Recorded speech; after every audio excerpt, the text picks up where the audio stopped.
Hello! Nandito na kami sa Baguio. Baguio, very cold. It's cold. But I don't feel it.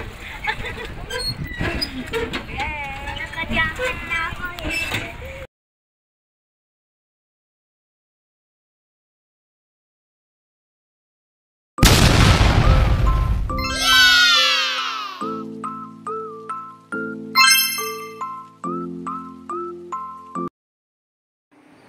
Hello mga kalaki! Ito na nga. Siyempre pagkatapos namin kumain sa Good Taste, dahil first time ni Princess sa Baguio, pinasyal namin siya dito sa Burham Park. Yan. Mga kalaki, bago tayo mag-start, siyempre ng ating kwentuhan, palambing naman uli, please subscribe to my YouTube channel, EA Lucky Vlog at iba pa. Tapos, pa-share na rin ito sa mga friends ninyo sa social media para naman dumami ang aking viewers. Salamat!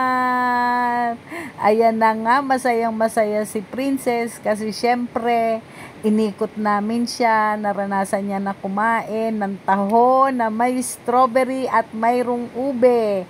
So dito nakita niya rin, may biking dito, mamaya daw gusto niya rin daw mag-biking.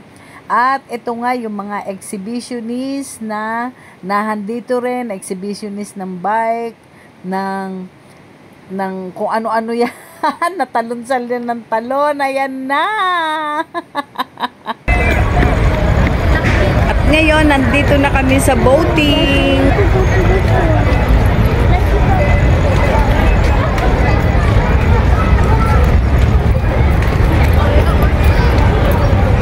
Can we go there? Ay, wag na pala kasi may pating dito eh. Baka mag-ano tayo patay. Tingnan kulay brown na. Blue plus. Ayun, at doon na nga kami nagka-problema, guys. Kasi hindi namin mahikayat si Princess na sumakay doon sa boat para naman maranasan niya. Yung kesyo daw may pating, mamamatay daw kami. Kesyo may ahas, di ba? Lulubog daw yung bangka. Kaya nag-ikot din kami sa paligid, ayan, nag-picture-picture din kami, pero ang maganda, nahikayat na rin namin siya. Kaya ayon, nag-start na kaming magtanong, bumili kami ng ticket, at eto ngayon, ang sabi, 25 minutes pa raw yung boat na para doon sa amin na tatluhan.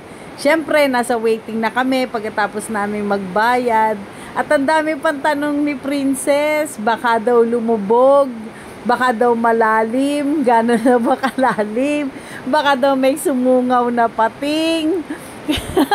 Kaya ang ginawa naman namin, tawa na lang kami habang nag-waiting kami na dumating yung boat na sasakyan namin. Siyempre, nung una, pinamili kami, yung bang kami yung magsasagwan. Sabi namin, wag na lang. Okay lang, kumuha na lang kami ng magsasagwan sa amin kasi baka hindi kami makaalis.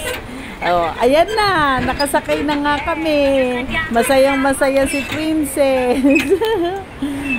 At least naranasan na ni Princess na sumakay. First time niya ngayon dun sa Baguio at nalibot namin siya sa Burham. Nakakain siya ngayon ng taho, di ba? At ngayon, nakasakay siya ngayon dito sa bangka. At masayang masaya naman siya. Habang tinitingnan pa rin niya, tinititigan pa rin niya yung tubig. Siguro nahandun pa rin yung takot niya. Pero nakikita naman sa kanya yung saya.